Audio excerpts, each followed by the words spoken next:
दोस्तों, हमारे YouTube channel पर आपका स्वागत है। आपने सुना ही होगा कि 2-3 दिन पहले भारतीय जनता पार्टी की सरकार ने घोषित किया है कि जातिगत जनगणना को अगले जनगणना में शामिल किया जाएगा। ये पॉपुलेशन सेंसस जो 2021 में होना था, वो अभी तक नहीं हुआ। उसको स्थगित करके अभी आगे उसके होने की उम्मीद है। तो उसमें जातिगत जनगणना को शामिल किया जाए, ये मांग विपक्ष के नेता कांग्रेस, खासतौर से राहुल गांधी, इन्होंने बड़ी मजबूती से उठाई थी। वैसे जातिगत जनगणना का मुद्दा जो है, ये समाज में कई सालों से चल रहा है और कांग्रेस की 2 सरकारें, कर्नाटक और तेलंगाना, इन्होंने इसको लागू भी किया है। अब सवाल ये है कि जातिगत जनगणना ये सामाजिक न्याय की तरफ एक बहुत बड़ा कदम है और इसमें जो 50% की सीलिंग है आरक्षण की, उसको भी हटाने की एक बात की गई है।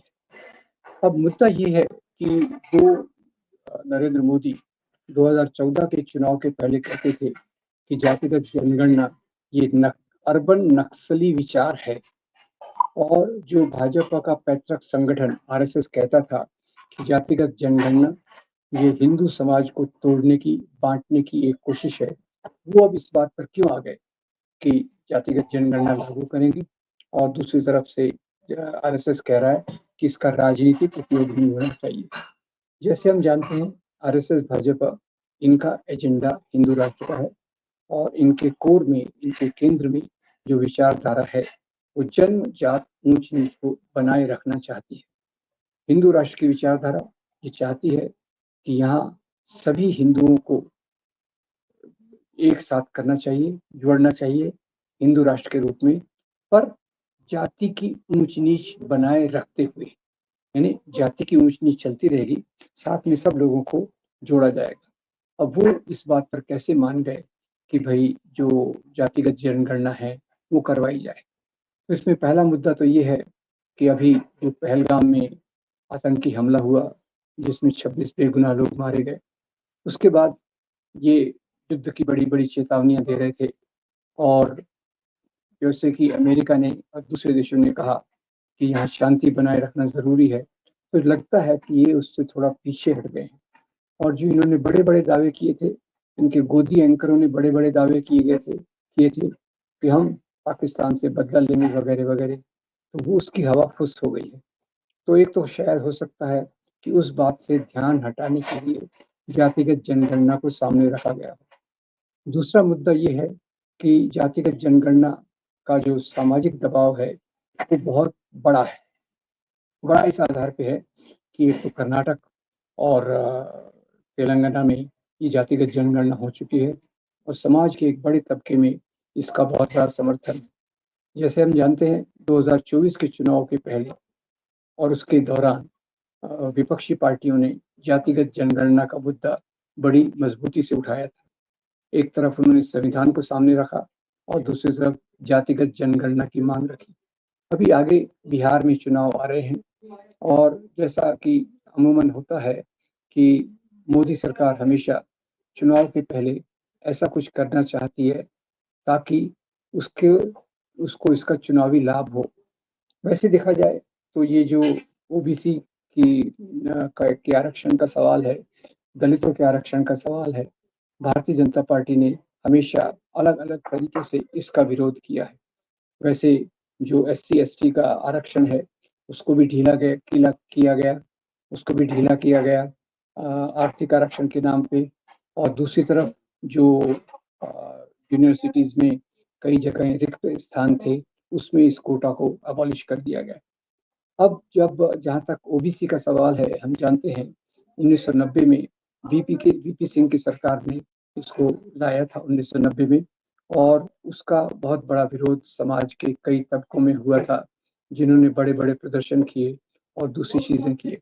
पर अभी जो सवाल ये उठता है कि उस समय जातिगत जनगण जा ये ओबीसी आरक्षण, ओबीसी 52% है, उनके लिए 26% आरक्षण रखा गया था। तो उसका प्रत्यक्ष विरोध तो भाजपा नहीं कर सकती थी, तो अप्रत्यक्ष विरोध करने के लिए उन्होंने राम मंदिर आंदोलन को तेज किया और उस समय वाजपेयी जी ने कहा वो लोग मंडल लाए हैं तो हम कमंडल लाए। तो ये एक प्रकार से मंडल के प्रभाव को समाज से कम करने की एक बहुत बड़ी कोशिश है।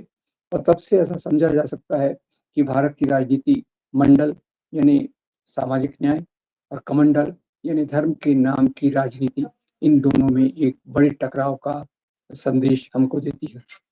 अब ये मुद्दा इस समय जो लाया गया है, उसका एक महत्व तो ये भी समझना ज़रूरी है कि इसको क्यों लाया गया। तो क्यों लाया गया में एक बात सरल है कि जैसे मैंने बताया कि एक तो सामाजिक प्रेशर बहुत है और ऊपर से जो शासक पार्टी है, उसको वास्तव में तो सामाजिक न्याय का विरोध है। उसको ऊंच-नीच का समाज चाहिए, उसको ऐसा समाज चाहिए जहाँ दलित, ओबीसी और महिलाएँ, आदिवासी ये समाज के वंचित तबकों में बने रहे। इसलिए वो इसका अलग-अलग तरीकों से विरोध करते रहे। तो ओबीसी आरक्षण आया, तो उन्होंने राम मंदिर के आंदोलन को तेज कर दिया। अभी पिछले कुछ सालों से, क्योंकि 11 साल हो गए मोदी सत्ता पे हैं, और उसके बाद पिछले चुनाव में जैसे जातिगत जनगणना का मामला तेजी से उठा, उस समय उन्होंने कहा, जैसे मैंने बताया कि इसको उन्होंने अर्बन नक्सली सोच बताया। तो अब वो इस बात पे क्यों राजी गए हो गए हैं? तो लगता है एक तरफ अभी बिहार का चुनाव आ रहा है और बिहार के चुनाव में इसका फ़ायदा उठाने के लिए उन्होंने इस बात की घोषणा की है। अब ये बात अलग है, घोषणा तो की है, पर कब लागू होगा, कब लागू नहीं होगा, उसका कोई निश्चित टाइम टेबल, टाइमलाइन उसकी नहीं दी गई है। तो सवाल तो यही है कि हमें सामाजिक न्याय प्राप्त करने के लिए ऐसे कदम उठाने होंगे जो वंचित तबकों को एक प्रकार का आरक्षण देते हैं। इक्वल अपॉर्चुनिटी की तरफ जाना चाहिए, जहाँ सबको समान अवसर मिले ताकि वो सामाजिक प्रगति कर सके। तो अभी आज जो मुद्दा है, मुद्दा यही है कि एक तरफ जाति व्यवस्था जिसको नष्ट कर दिया जाना चाहिए था, वो आज भी बनी हुई है, और आरएसएस और उसका परिवार ये जाति व्यवस्था के विरोध में बात नहीं करता, ये जातियों के बीच में समन्वय की बात करता है। बाबा साहब अम्बेडकर ने कहा था, जातियों का विनाश होना चाहिए, जातियों के बीच में समन्वय होना चाहिए। तो ये जो इनके विचार हैं, ये बाबा साहब अम्बेडकर के विचारों से पूरी तौर से उल्टे हैं, और इसके कारण इन्होंने, वैसे भी भले आज ये बाबा साहब अम्बेडकर की मूर्तियों को माला पहनाते हैं, पर जो मन से उनका विचार है, वो है कि जातिगत ऊंच-नीच बनी रहे। इसलिए आरएसएस ने पिछले कई सालों से ये बात को प्रचारित किया है कि भारत में सभी जातियाँ बराबर हैं और उनमें मेल-जोल होना चाहिए। और जबकि वास्तविक हकीकत ये है कि समाज की ऊंच-नीच का आधार जाति व्यवस्था ही है, और इस जाति व्यवस्था को तोड़ने के लिए आरक्षण उस दिशा में एक बहुत बड़ा कदम है। और इस आरक्षण का एक नया चरण अभी आ गया है, क्योंकि पुरानी जो जनगणना हुई थी और जिस प्रकार से आरक्षण हुआ था, 119 उसका आधार 1931 की जातिगत जनगणना थी। 1931 के बाद इस प्रकार की कोई जनगणना नहीं हुई, और मंडल कमीशन ने जो अपना किया पुराने डेटा के आधार पे किया। तो समय आ गया है कि इस डेटा को नए तरीके से, नए सिरे से जमा किया जाए और उसके आधार पे सामाजिक न्याय की प्रक्रिया को तेज किया जाए। अब देखना ये है कि एक तरफ से तो इन्होंने इस बात को स्वीकृति दे दी है एक सैद्धांतिक तौर पे, पर ये अपने सिद्धांतों पर कितना टिके रहते हैं, ये देखने की बात है। सामाजिक न्याय का रास्ता बहुत लंबा है, और उस सामाजिक न्याय को ढूँढने के लिए धर्म के आड़ में राजनीति करने वाली ताकतें, ये सबसे आगे खड़ी रहती हैं। इसीलिए उन्होंने कभी भी आरक्षण का समर्थन नहीं किया। इनका एक संगठन था, यूथ फॉर इक्वालिटी, जिसमें दिल्ली के पूर्व मुख्यमंत्री अरविंद केजरीवाल भी थे, और उन लोगों ने यूथ फॉर इक्वालिटी के नाम पे आरक्षण का विरोध किया था, और ये लगातार इस प्रकार की चीज़ों को करते रहे हैं। तो आज हमारे सामने चुनौती ये है कि हम जातिगत जनगणना को एक सही तरीके से करने के लिए दबाव लाएँ, और ये लागू हो और समाज पे उसका प्रभाव पड़े, सामाजिक परिवर्तन के रास्ते में ये एक बड़ा कदम हो, ऐसी हम उम्मीद करते हैं। तो ये जो जातिगत जनगणना का मुद्दा है, इसको तो उठाया तो राहुल गांधी ने मजबूती से था। ये उन्हीं की मजबूती और दबाव का कारण है कि आज सरकार को उसके सामने झुकना पड़ रहा है और इस बात को वो स्वीकार कर रही है।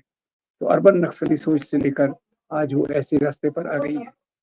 और जो गोदी एंकर है, पहले जातिगत आरक्षण की बहुत आलोचना करते हैं। ये मज़ेदार बात होगी देखने के लिए कि अभी वो सरकार की नीति का समर्थन कैसे करते हैं, क्योंकि हमारे गोदी चैनल तो इस सरकार के चरणों में नतमस्तक हैं और सरकार जो चाहे उसी के आधार पे अपने आर्गुमेंट्स, तथ्यों को तोड़ते-मरोड़ते रहते हैं। उम्मीद है कि इस आरक्षण को, जातिगत जनगणना को लागू किया जाएगा और समाज में एक सामाजिक न्याय के लिए बेहतर कदम उठाएँगे। आपका बहुत धन्यवाद।